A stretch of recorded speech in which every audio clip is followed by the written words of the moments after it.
Bonjour et bienvenue dans cette première review de l'année avec le chapitre 1071 de One Piece. Chapitre qui commence directement avec le trajet de Kuma. Grâce au pouvoir de son fruit, il se déplace, probablement vers Egghead, et se voit stoppé par la frontière de Red Line. Le mur immense qu'elle constitue est littéralement une barrière au pouvoir de l'ancien grand corsaire. Toujours à la hauteur de sa réputation, il effraie la population de Sabaody, dû aussi à son importance aux yeux des dragons célestes.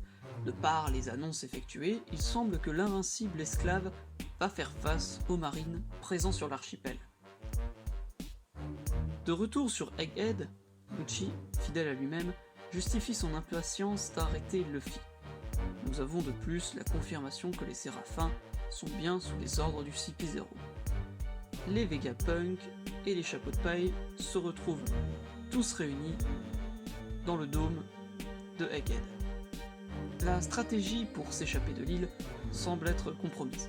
Le docteur originel prend la décision de contacter un mystérieux allié. L'escargophone étant dans l'ombre, il nous est donc très compliqué de deviner quel est le personnage, de par l'absence d'indices. On peut spéculer sur une galerie de personnages, mais les indices sont vraiment trop maigres pour avoir quelque chose de solide. S'ensuit le réveil de Bonnet qui pourchasse le doc vis-à-vis de sa quête de vengeance et de réponse pour Kuma. La protection de l'île se désactive, probablement l'œuvre de Smoker.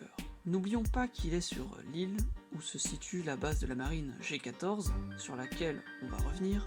Avec les pouvoirs de son fruit du démon, il est possible qu'il ait tenté quelque chose, mais cela semble peu probable.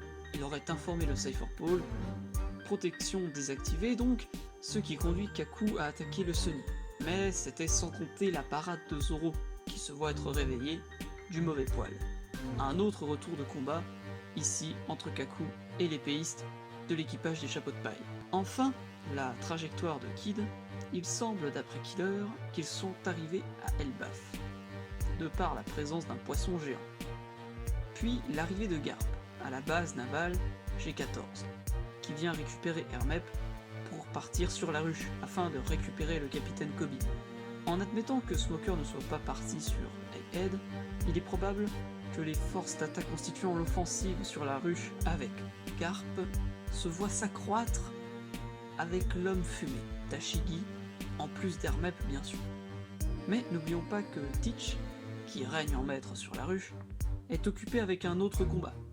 Il est donc probable que ces commandants de flotte protègent un minimum l'île.